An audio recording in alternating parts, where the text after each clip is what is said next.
Hello, and welcome to our fourth lecture for our Government 416 Introduction to Comparative Politics course.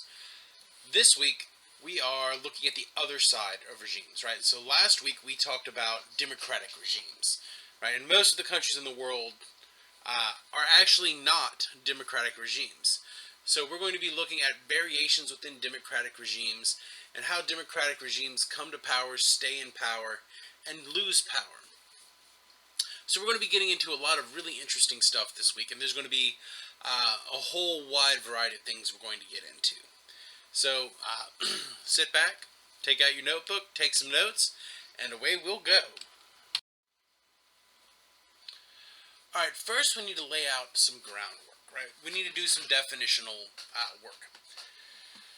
Unlike democracies, right, we're not as familiar with the language of non-democracy, so we end up conflating things a lot, right? We end up using terms in ways we're not supposed to use them. So what we need to acknowledge is that there are actual, real differences between the terms non-democracy, totalitarian, and authoritarian, right? Each one of these has a distinct meaning and a distinct set of ideas that go with it. Now, our big overall umbrella term for this week is going to be non-democracy, right? This is just a big umbrella term that just means any regime type that is not democratic, right? When people are not choosing their leaders via some sort of voting process, that's what we're talking about. Some sort of anything that's non-democratic, that doesn't do democracy, is going to fit into non-democracy. Now, our two major camps within non-democracies, aside from really weird stuff that's not really worth talking about, we have authoritarian and totalitarian. Now, authoritarian regimes are more concerned with keeping the regime in power, whereas totalitarian regimes are more concerned with trying to remake society. Now, on our next slide, we're going to see some interesting aspects of each of these two things. But I think these are very good definitions to start off with, right? An authoritarian regime being concerned with keeping the regime in power, and a totalitarian regime being concerned with actually remaking society from the individual on up, right? It's a more holistic way of looking at things. So what we see here is a chart that looks at a few different variables that vary between totalitarian regimes and authoritarian regimes. So the first thing we want to look at is this idea of charisma. Right? Is there a lot of charisma going on among the population and with the leadership? Right? Do people have good feelings about what's happening? Right? Well, in totalitarian regimes, we actually see pretty high levels of charisma. Right? The leader is usually going to have some charisma. There's going to be a large movement following him. Whereas in authoritarian regimes, we might not witness these levels of charisma. Right? Is more concerned with just keeping the regime in power, and people are more repressed by the government itself as opposed to more of a mass movement. As for leadership, right, under a totalitarian regime, the leader is more of a functionary, right? The leader isn't the most important thing for a totalitarian regime, right? It's more just an office that someone holds in order to keep things going, right? It's functional.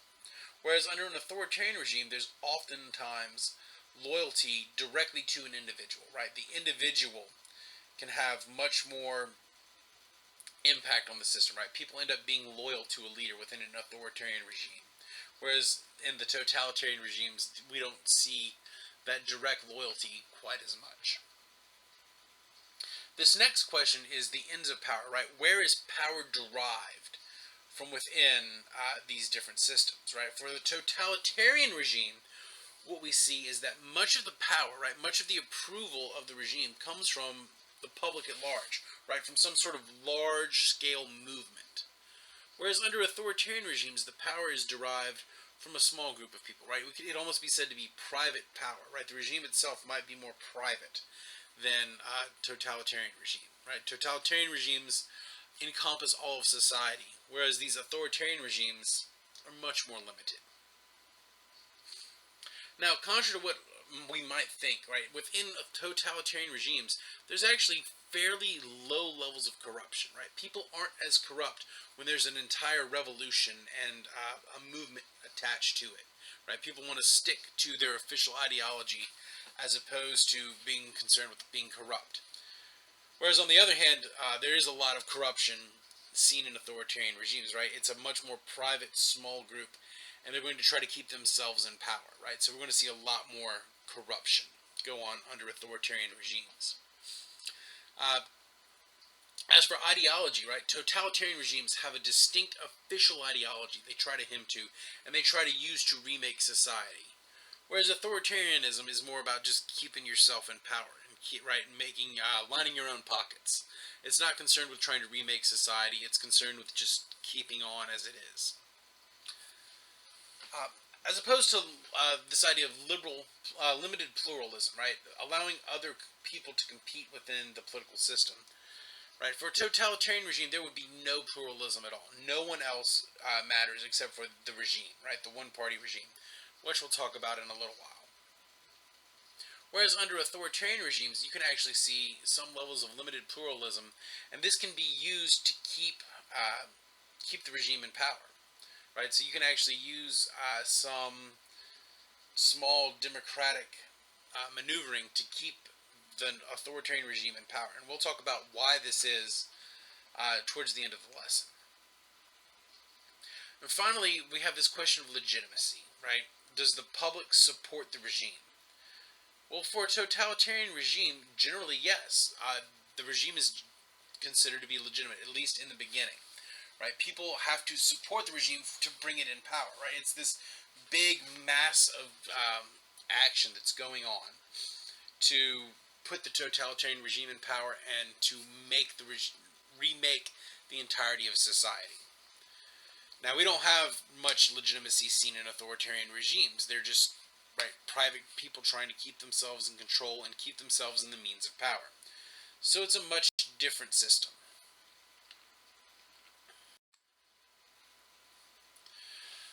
Alright, so we need to lay a little bit more groundwork before we can really think about how these regimes come into power and how they stay in power.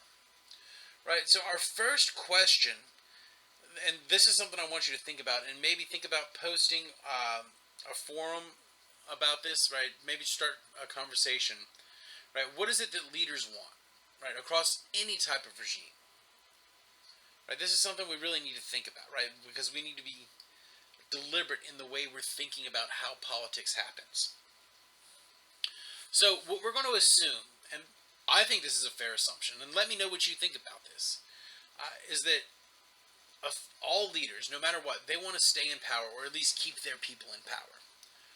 Now, in order to do this, there's a lot that goes into this. There's an entire theory that we're going to build up over the next couple of slides called winning coalitions theory. Right? But really what it comes down to is the provision of goods. And there are several different types of goods that can be provided. Right? The major type of goods are public goods and private goods. Right? A public good is something that's going to benefit everybody. And we see these used an awful lot in democracies. Right? That's how you come into power in democracy, is to provide a bill of public goods and try to sell that to the public. For non-democracies, on the other hand, things can get much more interesting. Right? Private goods matter, right? You can directly pay people off instead of having to build roads and schools. You can just give someone a swimming pool full of emeralds, right? If you have the things available, you can totally use that, right? You can actually buy people off in a very deliberate way in non-democracy.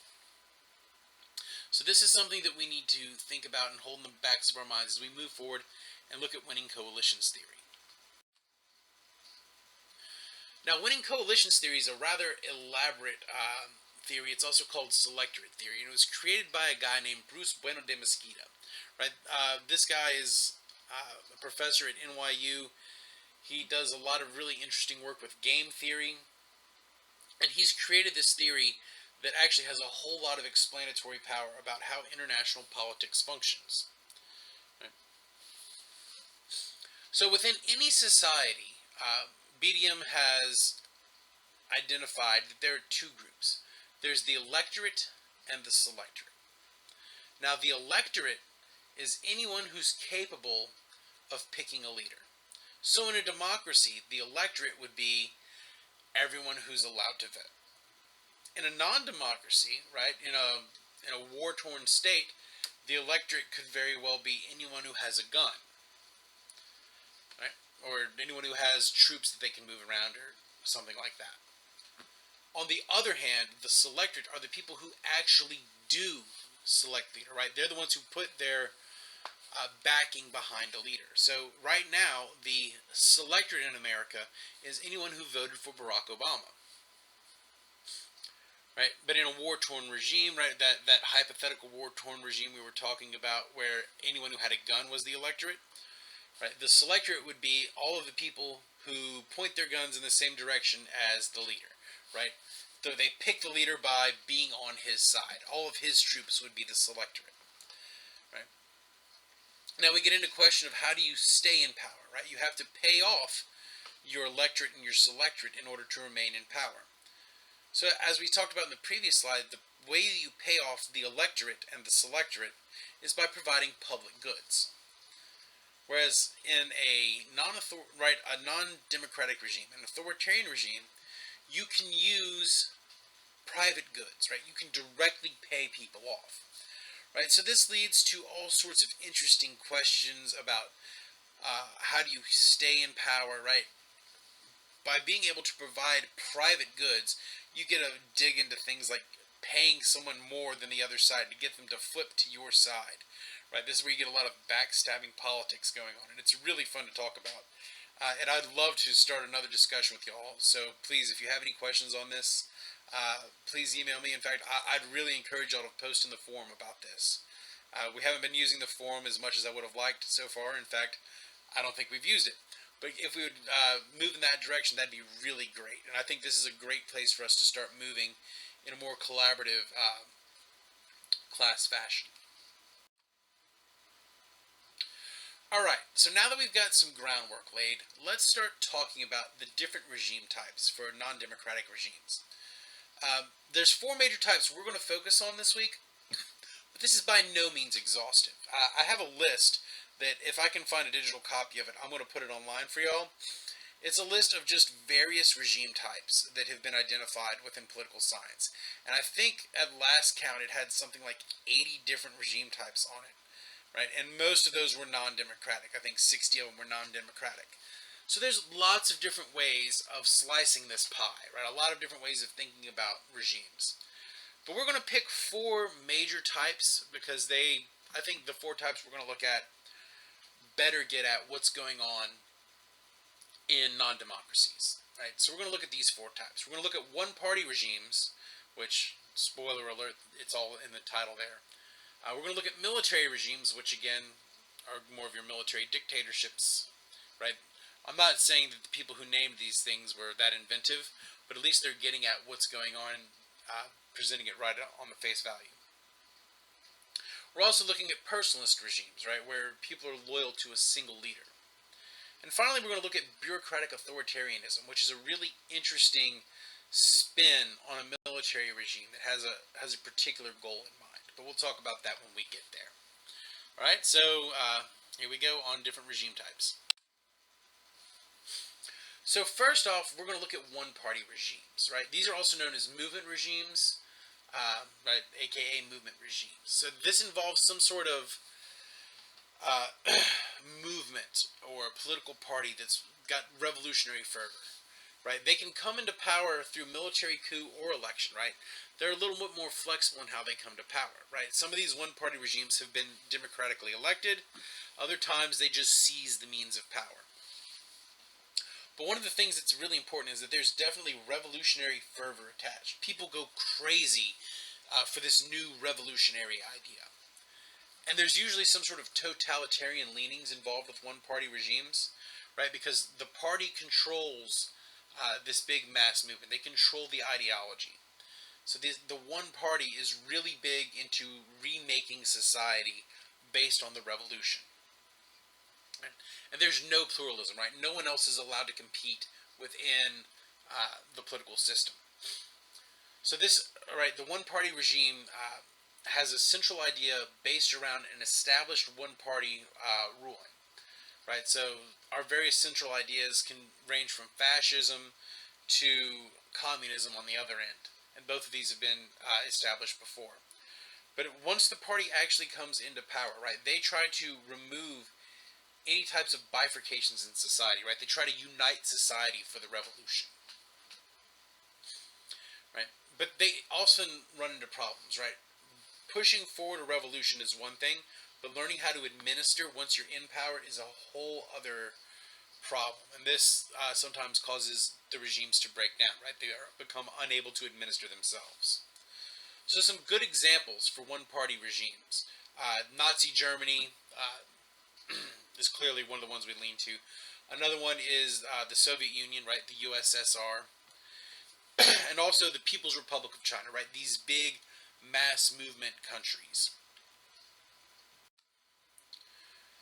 Just to give you an illustration, right? This is kind of what one-party rule looks like. This is the Nuremberg Rally of Nazi Germany, right? Huge groups of people, right? Hundreds of thousands of people supporting this regime, backing it up. It's powerful imagery, right? So this is just to kind of put that image in your head of what a one-party rule would look like. I could have just as easily put something about the Soviet Union up here, but I mean the Nuremberg Rally really shows, in just simple imagery, what's going on in one-party rule. All right, next up we have military regimes. Right, this is when the military actually comes to power and starts ruling. Almost 100% of the time, it emerges from a military coup. The military actually seizing power by force. Now, there can be bloodless coups. They don't have to necessarily kill anybody or even fire a shot, but the military is showing force and taking power. And this is often a reaction to another type of regime, right? Democracy gone bad, a one-party regime that degenerates, personalist rule that degenerates. Military regimes often serve the role of temporary stabilization. Now, I put that in scare quotes because once military comes into power, they often don't give it up. But they also have been known to actually serve as the guardians of society. They come in, they slow down change, and then they generally do give away power. So it can either be scare quotes, or it can actually be legitimately there to be a temporary stabilizing force. Now, the interesting thing about military regimes is it's not generals, your highest level military officials, usually leading them. But is instead usually a colonel, majors, right, a cadre of middle to upper leadership, but not the top level of military leadership taking power. And generally, the regime becomes aligned with capitalist and business interests, right? That's just kind of the groups that generally go together. So the picture I've got here is a picture of Pinochet when he took over Chile, right? This is kind of the pattern for what it looks like when a military regime comes into place, right? They're generally wearing their uniform with their sunglasses, trying to be a badass. So that's just to show you kind of what a military regime would look like on the surface. Right, as I said on the previous slide, the military regimes usually serve some sort of guardian role, right? They try to step in and be a stabilizing force within society, right? That's usually a reaction to some sort of large change, right? Major examples in the past have been they come in to stop communists or full-blown socialists from coming to power. But more recently, we've also seen the military step in when an Islamist ideological group comes to power, specifically in Egypt very recently. That's what the picture on the right is. Again, sunglasses, military uniform at the podium with the flag behind him. So some good examples of military regimes. Egypt, for most of its modern history, has had a military regime. Suharto in Indonesia, and much of South America throughout the 70s and 80s, right? These are where we see military regimes emerge, right? That's where military regimes pretty much get their typology. And then, remember, they use very similar imagery and fit a fairly similar role throughout history as well. Alright, so our next regime type is the personalist regime. This is a regime that's very much focused on supporting and being loyal to a single leader, right?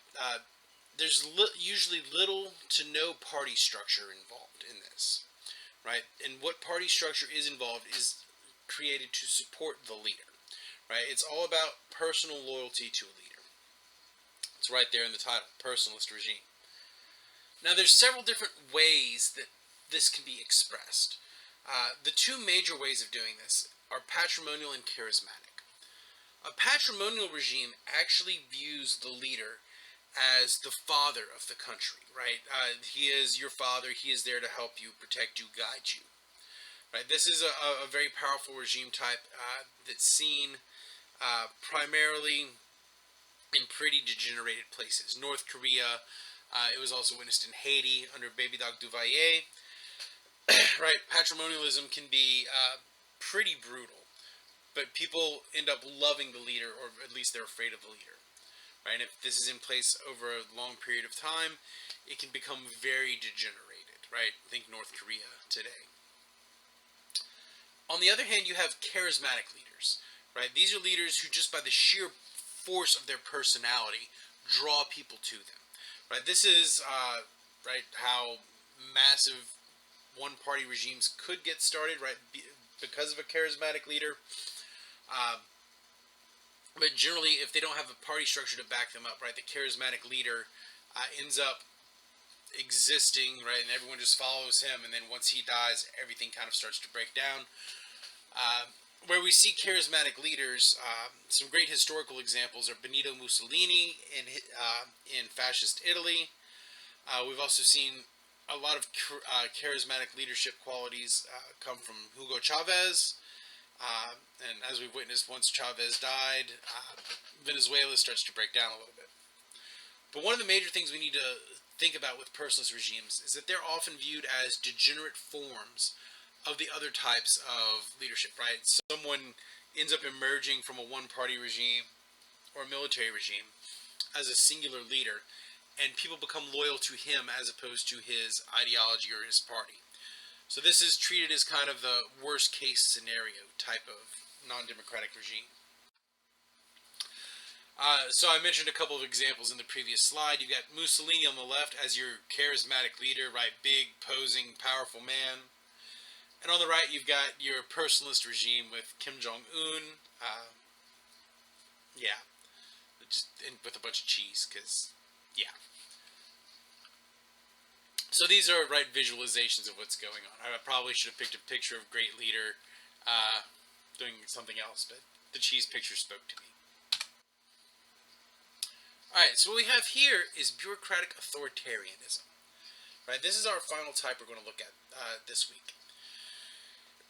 And bureaucratic authoritarianism was identified by Guillermo O'Donnell. Right, so clearly this is a man who grew up in Argentina, right? Irish man with a first name Guillermo, that's clearly Argentina. Now, bureaucratic authoritarianism is often associated with military rule, right? It's a particular type of military regime, as opposed to traditional military regimes, which serve as guardians of society. Bureaucratic authoritarianism actually has a distinct agenda and goals, right? It's trying to push progress. So what we see is that the military regime often uses state terrorism to get a population to buy into a program of development, right? And they're trying to protect development and the economic development of a state, generally from leftist movements, right? So bureaucratic authoritarianism is almost a regime built up to support capitalists in developing countries.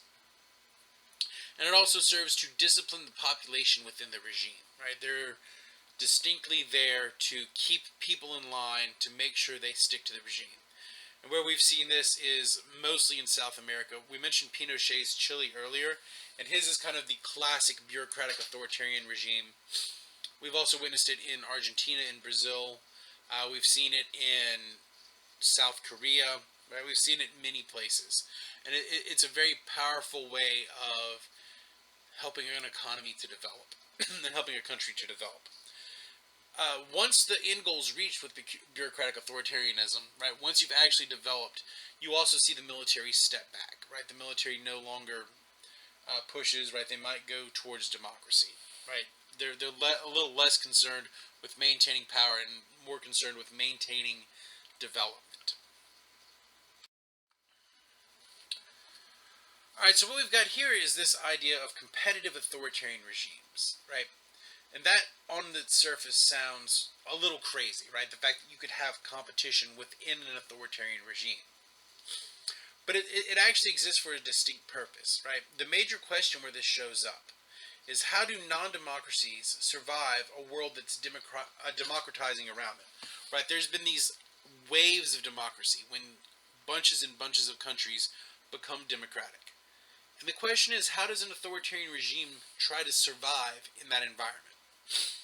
Well, one answer is to put democratic institutions into place. And I know that sounds counterproductive, but just bear with me, right? These democratic institutions can actually serve viable roles in keeping the regime in power. So first off, by adding some sort of democratic trappings, by adding an actually elected legislature that does small things, this can serve as a relief valve on society. People can view this as a way to express their interests. Also, it finds people who might be opposition leaders and it allows them to be co-opted into supporting the regime, right? By taking an opposition leader and putting him into your parliament, you're making him a part of your regime. And it also has the benefit of allowing you to give away concessions, right? To give things to the people who aren't in charge, right? People who have legitimate grievances. It's a way for you to actually maybe make some human rights concessions or some economic concessions, right?